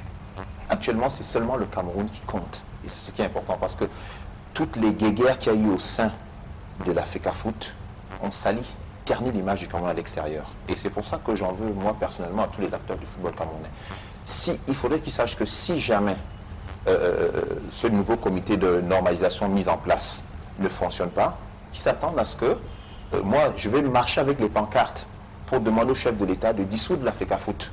Tout simplement parce que c'est une honte pour le pays à chaque fois qu'on vient sur les mêmes méandres. Donc ils ont intérêt à s'entendre, parce que si on dissout la FECAFOOT, je vous dirais que c'est là au bobo qui s'en va aussi. Maintenant, le comité de normalisation qui a été mis en place, pour qu'il puisse réussir effectivement sa mission, il doit être absolument neutre.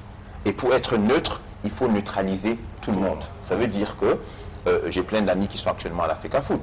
Mais ce qu'il faudrait dire que pour pouvoir traiter les dossiers qu'il y a à faire, il faudrait écarter tous les membres de la fédération actuelle qui sont là à l'intérieur, prendre des personnes aussi neutres, comme ceux du comité qui a été mis en place. Mais sans quoi, je suis sûr que quelque part, il y aura toujours le sentiment que non, c'est parce que, par exemple, M.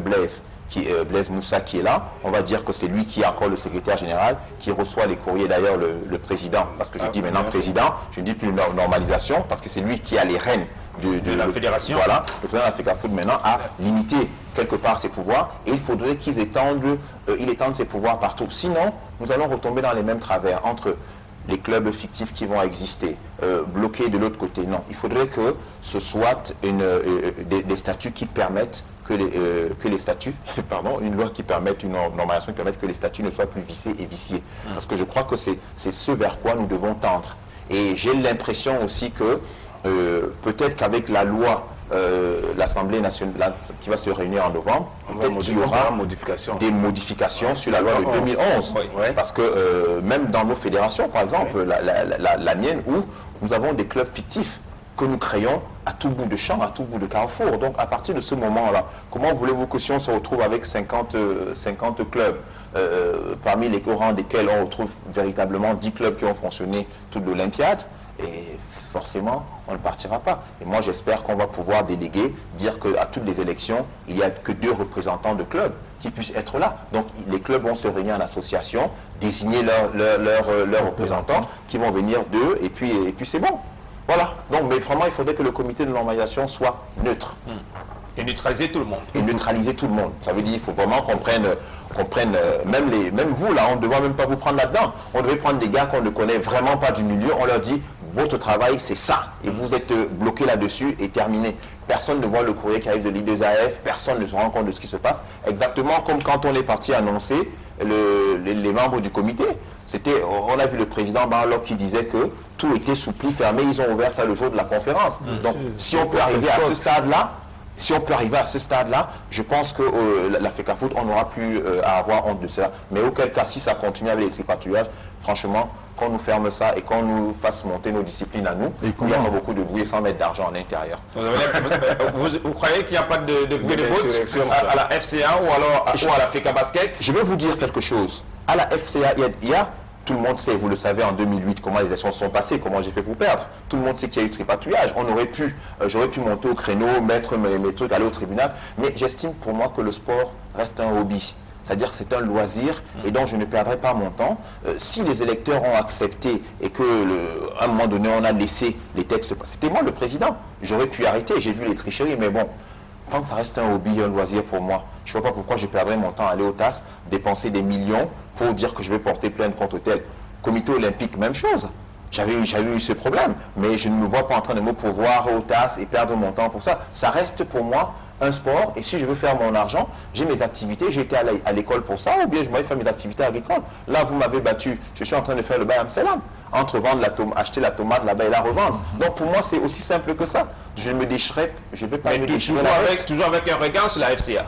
Tout simplement parce que c'est un hobby. Et quand vous avez aimé quelque chose, vous le faites. Mais si on ne veut pas que vous soyez là, mais tant pis, vous n'êtes pas là. Vous faites à côté et puis ça vous fait plaisir. Est-ce que j'ai l'air de quelqu'un qui est amaigri ou... Non. Je suis content. De temps en temps, j'aide les jeunes. J'organise ma petite compétition à Yaoundé dans ma ligue départementale d'une Fundi. Je reste tranquille. Voilà, il fallait bien avoir votre réaction sur cette question de la normalisation. Les uns et les autres se sont amplement exprimés là-dessus. Donc, on ne va pas embarrasser monsieur le secrétaire général de la FECA Basket sur la normalisation du football, parce qu'il n'y a pas encore de normalisation à la FECA Basket. Pas encore. Allez, parlons du championnat d'Élite One, un champion à 2 journées de la fin de la saison sportive. C'est Edin Sport de la Léquier. Le club de Saint-Fabien-Bogo a réalisé cette belle sensation, un espoir pour un club moins de 2 ans après une admission en première division. Ce club de Edin Sport de la Léquier a battu toute la concurrence, les doyens, les anciens et même les promus qui avaient des réelles ambitions cette saison sportive pour occuper la première marche du podium. Avec Cyril a fait une immersion dans ce club et a rencontré les acteurs majeurs de cette réussite cette saison sportive. Voici son reportage.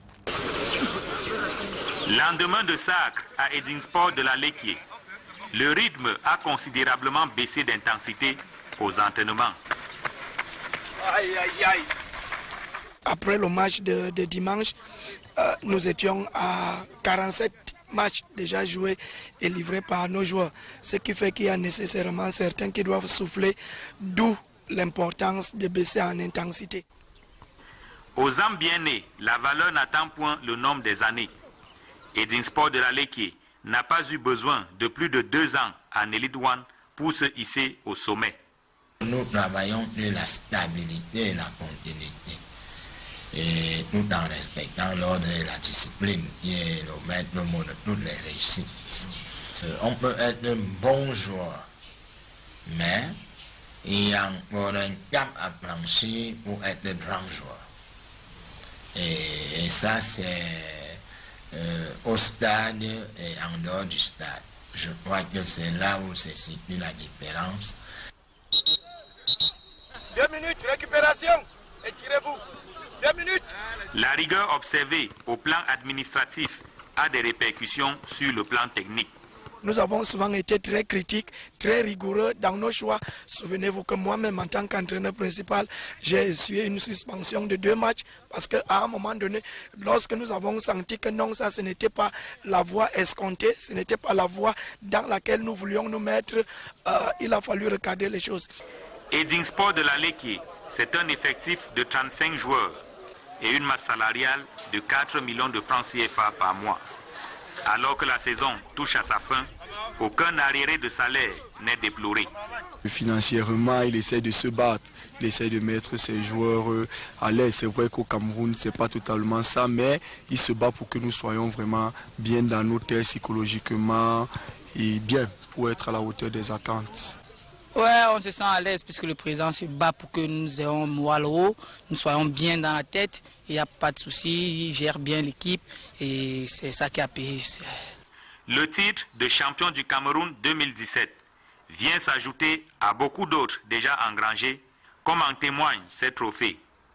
Mais à Edin Sport, on pense déjà à renforcer l'effectif dans la perspective de la Champions League africaine la saison prochaine. Nous avons déjà le milieu de couloir en Camerounais qui a joué avec Vita Club, titulaire jusqu'à la finale de la Ligue des Champions. Abdou Rahim Aminou, qui est un somptueux jeune joueur camerounais. Je crois que quand vous le verrez à l'œuvre, je crois qu'il sera présélectionné aussi. Après avoir conquis l'espace national, Edin Sport de la Léquier se lance sur l'échiquier international avec l'espoir que les mêmes causes produiront les mêmes effets. Edisport de la Ligue qui est champion du Cameroun, cette saison sportive à 2 journées de la fin du championnat d'Elite One. C'est un, on m'a dit pratiquement un bleu, 2 saisons sportives en Elite One et déjà un titre dans la poche qui va meubler le coffre des trophées de Edisport de la Ligue qui est Clément Zeko, les méthodes sur le plan technique, comment commencer à comprendre le sac de cette équipe de Edisport de la Ligue. Heureusement, vous utilisez bien le mot méthode. C'est un groupe qui a véritablement respecté les canons de la discipline, du recrutement du staff technique, par celui des joueurs et le management de la saison. On se rend compte que l'année passée, Yannick Bagafo était là. Après, on l'a renforcé avec l'arrivée de Tonye. Et ce groupe, ce duo, a tellement bien fonctionné en harmonie que chacun a apporté à l'autre ce qu'il fallait pour que ça marche. Chacun restant à sa place, directeur technique et entraîneur principal. Ensuite, maintenant, dans le casting des joueurs, on a vu des joueurs de bonne qualité, en nombre et en qualité. Et cette qualité de joueurs s'est vue lorsque chaque fois que les joueurs d'Eding ont été appelés même en sélection, la profondeur du banc a fait en sorte qu'il n'y a pas eu un fossé, un ravin entre ceux qui sont partis et ceux qui sont restés. Et ils ont pu tenir la dragée. Et à chaque fois qu'on a, dans la gestion des joueurs, donné l'occasion à quelqu'un qui n'a pas eu l'occasion de jouer pendant longtemps, cette personne a démontré qu'effectivement, elle méritait d'être là et qu'il fallait lui faire confiance un peu avant. C'est pour dire que l'intervalle entre les joueurs était suffisamment resserré et ça s'est nivelé vers le haut.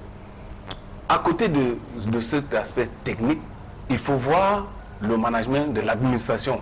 Et je crois que c'est là que réside un des secrets d'Eding.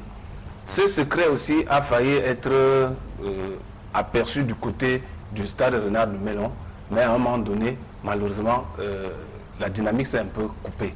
Donc, il y a l'administration de l'équipe qui a su véritablement animer l'aspect administratif de cette équipe pour donner à chacun de faire exactement ce qu'il a à faire et apporter le rendement auquel on l'attend. J'ai personnellement eu le bonheur de jouer contre cette équipe à Yaoundé. J'ai aussi eu le bonheur d'être en phase de retour une des seules équipes à les battre à Yaoundé. Et véritablement, on a gagné cette équipe, mais on a souffert de l'animation que cette équipe mettait sur pied. Et heureusement qu'on a acté sur un ou d'autres paramètres pour pouvoir leur tenir la dragée haute. C'est pour dire quoi à la fin? C'est une équipe qui, sur le terrain, laissait transparaître un groupe qui vit bien et qui joue bien, qui s'entraîne bien. On a vu tout autour, et puis la stabilité. Je crois que à aucun moment le staff de Eding n'a eu de soubresauts, sauf sur la fin là où le président suspend l'entraîneur pour 2 matchs, pour des raisons internes qu'il se justifie et que chacun accepte. Donc c'est un staff qui déjà l'année passée est resté constant, a été renforcé, les joueurs, et on a bien fait le projet et l'animation du projet était telle que aujourd'hui cette équipe réussit à être championne à 2 journées de la fin. C'est une des rares équipes qui est restée en haut de tableau le plus longtemps possible. Le plus longtemps, que ce soit en phase aller, que ce soit en phase retour. C'est une des rares équipes qui a eu des séries positives avec, je veux dire, qui est très peu descendu sur une période de 6 matchs. On n'a pas vu Eding perdre un match en 6. Il peut faire 2 matchs nuls et reprendre les victoires. Donc, c'est une équipe qui a une constance. Une équipe qui est bien constituée. Et je pense que c'est tout mérité. Nous osons croire qu'ils vont faire le pas en avant. Parce que l'année passée, dans l'optique de se maintenir, ils avaient déjà donné le ton. Cette année, ils ont annoncé qu'ils feraient tout pour se maintenir. Mais on ne sait jamais. Ils avaient dit leur plan Et aujourd'hui, on peut croire effectivement que c'était un plan bien léché, bien pensé. Et quand on a bien conçu quelque chose, il suffit simplement de bien remettre mettre en musique pour que ce soit harmonieux. Et nous osons croire qu'aujourd'hui, l'harmonie qui se dégage de Eding est une harmonie qui a amené au champion. Vassilios, comment définir ce succès de Eding Sport Laleke? On a vu cette équipe progresser et tout le monde attendait le dénouement de la saison sportive. Non, je pense que lorsque l'équipe et le groupe ils ont calé le rythme, ils ont senti que c'était jouable avec l'avantage d'avoir fini en tête à la phase aller, cet avantage de mieux connaître les adversaires à la phase retour. Donc forcément avec le groupe qui était très bien constitué, derrière la communication qui était assez fluide, donc tout devait se jouer sur le terrain. Et maintenant sur le terrain, c'est ce que Clément disait un peu, lorsque vous réunissez ces facteurs d'efficacité là, il va sans dire que derrière, si vous avez la communication qu'il faut, le management qu'il faut, les moyens financiers qui suivent et les conditions de travail qui accompagnent cela, donc ajouté à l'environnement qui est assez sain. On connaît le président Saint-Fabien, toujours proche de son équipe, proche des encadreurs. Il ne peut pas finir une semaine sans personnellement arriver aux entraînements, voir comment ça se passe. Le discours où l'échange est assez fluide, il y a le tempo, c'est pas le fouet ou le bâton pour dire qu'on est président.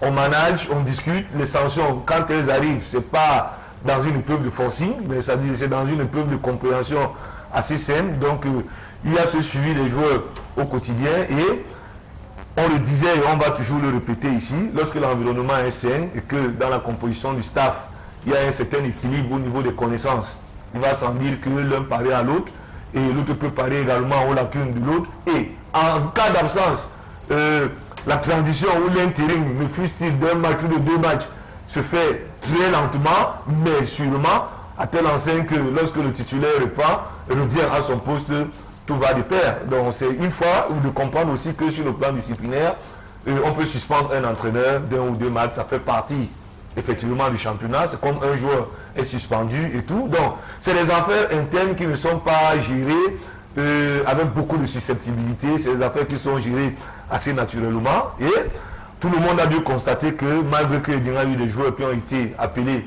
en sélection, Eding n'a jamais voulu reporter une de ces rencontres. Ils ont continué à jouer, c'est pourquoi Clément parlait de la profondeur du banc, donc une fois de plus, de la qualité des joueurs qui ont composé cette équipe-là. Donc moi je dis, quand on est bien organisé comme ça et que les joueurs se sentent un peu à l'aise et que le moyen, le financier accompagne dans la qualité de pouvoir être managé au quotidien, parce que je vais vous dire, à cette journée de la fin, le président a quand même opté pour une prime de 1,4 million, c'est-à-dire que lui dans son groupe, il dit je paye les 14 joueurs qui jouent parce qu'il estime qu'il y a 11 qui commencent et 3 qui vont entrer. Quitte à eux maintenant, les 14 ayant pris 1,4 million, de savoir comment faire la prime de solidarité avec les autres. Mais c'est sa façon à lui de motiver son équipe. Il y a beaucoup de petits ingrédients comme ça qu'il a essayé de mettre. Bien voyager, donc Clément a parlé de l'organisation du management. On ne va pas revenir assez là-dessus. Mais sinon, un coup de chapeau déjà aux joueurs qui ont su être constants. Parce qu'on a vu de la qualité dans la variation du style dans le jeu. On a vu que c'est une équipe qui pouvait jouer dans un dispositif flexible, qui sait s'adapter. Et disons aussi qu'ils ont su trouver un espace d'entraînement fiable et adéquat. Ça, il faut le dire, parce que le terrain sur lequel s'entraîne Eding, qu'il pleuve ou qu'il fasse beau temps, on a la possibilité de pouvoir s'entraîner normalement, contrairement à certains terrains d'entraînement où vous préparez un programme et puis vous ne pouvez pas le tenir. Donc tout ça a été mis ensemble pour concourir à ces résultats. Mais je voudrais sortir en disant que c'est la preuve d'une très bonne dynamique parce que toutes les équipes qui sont parties de la Ligue 2 pour l'Elite One sont restées dans cette constance-là. On a vu le cas avec UMS, l'année de leur montée, aller vers le titre. On a vu APGS au même titre que DIM, aujourd'hui être des équipes du sommet, pendant que les autres sont dans un cycle de croissance où ils sont en train de battre de l'aide. C'est des nouveaux produits qui viennent avec une nouvelle organisation, des projets sûrs. Et c'est le message qu'on transmet aujourd'hui à l'ensemble du football camerounais. Le football doit être pensé. Il faut prendre le temps pour le penser, donner un discours vrai qui est en adéquation avec les moyens et la politique qu'on voudrait mener et les résultats viendront d'eux-mêmes. Allez, pour rester sur le terrain de ce championnat de Ligue 1, la 32e journée au stade municipal de Loum, le champion sortant à domicile a été contraint au partage de points par une équipe de Lyon BC de Futuni, véritablement parmi les canards boiteux de cette saison sportive. Le champion sortant qui broie pratiquement du noir à domicile. Allez, l'absence de victoire et même l'absence de certains spectateurs au stade. Sur l'aire de jeu, ça ne marche pas, il n'y a pas de victoire jusqu'ici pour l'équipe de Guy Bertin-Debnan. Il y a même ce qu'on peut déjà qualifier de grève d'encouragement, grève d'applaudissements même au stade municipal de Loum. Le public est de plus en plus absent. Absent au stade municipal de Loum. Et pour ce match de la 32e journée du championnat de Ligue 1, c'était un match de vierge. 0 but partout entre UMS et Lyon BC chez deux Futuni. Ce public qui commence déjà à tourner le dos, bouder cette équipe. Les champions du Cameroun ne sont plus les véritables héros à domicile au stade municipal de Loum. Notre reporter Jacquino Moulon a recueilli quelques réactions d'après-match, notamment les entraîneurs Guy Bertin-Debnan de UMS de Loum et Bep Constantin Roger de Lyon BC de Futuni. Nous les écoutons. Allez, on va les écouter très prochainement. Les résultats complets de cette 32e journée du championnat de Ligue 1 avec notamment ce match nul entre deux équipes, le Unisport du Onkam et Stade Rennais de Bélon qui ont déjà assuré le maintien en Elite 1. Victoire de Coton Sport de Garoua sur l'Union de Douala 3-0. Le Canon de Yaoundé condamné à la relégation, battu par FETFC 1-2. UMS Lambc 0 but partout. Unisport Stade Rennais 0 but partout. APGS New Star de Douala 2-1. APGS également qui est dans la quête de l'une des places africaines. Les Astres de Douala qui humilient Racine Bafoussam 4 buts contre 1. Et Edisport d'Alé qui est 1, Colombe du Sud 1-0. C'est un succès qui a contribué au titre. Edisport d'Alé qui est Dragon Yaoundé 4, Bamoutos de Bouddha 1. Au classement à l'issue de cette 32e journée, Edisport de l'Alé qui est au sommet du tableau. Sacré champion du Cameroun, 63 points. Deuxième, son dauphin Coton Sport de Garoua, 54 points. À 4 points de Edisport de l'Alé qui met la pression, 50 points. 4e Stade Rennais de Mélon 47 points, 5e Lyon Sport Academy 47 points, 6e FETFC 45 points, 7e UMS 44 points, 8e Bamoutos 43 points, 9e Dragon de Yaoundé 41 points également pour les Tchatcha Boys du Dragon de Yaoundé. À la 10e position, c'est Colombe du Sud 41 points également, 11e Unisport du Onkam 41 points, 12e New Star de Douala 40 points, 13e les menacés, les Astres de Douala 38 points, 14e Union de Douala 37 points menacés, 15e Aigle la Ménoire 37 points menacés. Dans le bas du tableau, la partie des relégables. Premier relégable, 16e, le Racine Bafoussam, 33 points. 17e, Lyon BC de Futuni, 27 points. Et le Kwakoum, le Canon de Yaoundé, les Mekombengonda, direction le championnat de Litou, 26 points pour le Canon de Yaoundé, 18e. Et bon dernier, on rappelle que la 33e journée ne se jouera plus ce dimanche. Cette 33e et avant-dernière journée du championnat de Ligue 1 est programmée pour ce mardi 26 septembre 2017. Et voilà, nous sommes complets pour ce championnat de Ligue 1. Pour la Ligue qui est sacré champion. Les deux places pour la compétition africaine restent encore en jeu. APGS, Coton Sport de Garoua sont dans cette bataille. Au bas du tableau également, pour le maintien, ça se bataille. Le suspense reste maintenu. Joy Ketikami, une seule note sur ce championnat de Ligue 1. Il y a eu ce suspense au sommet pour le titre des champions, complètement bouclé pour Edis pour la Ligue. L'année dernière, c'était UMS. Cette année, Edis pour la Ligue. Vous avez l'impression qu'il y a cette révolution dans ce championnat de première division? Ben oui, j'ai envie de le dire, parce que les anciens, on voit le Canon en queue de championnat, on voit que l'Union n'est pas très loin de la relégation et que c'est de nouvelles équipes, de nouveaux noms, APGS, Edinsport, UMS, qui émergent. Ben, c'est tout bénéf pour le football camerounais. C'est peut-être la preuve aussi que quelque part, avec du neuf, on peut faire de bonnes choses.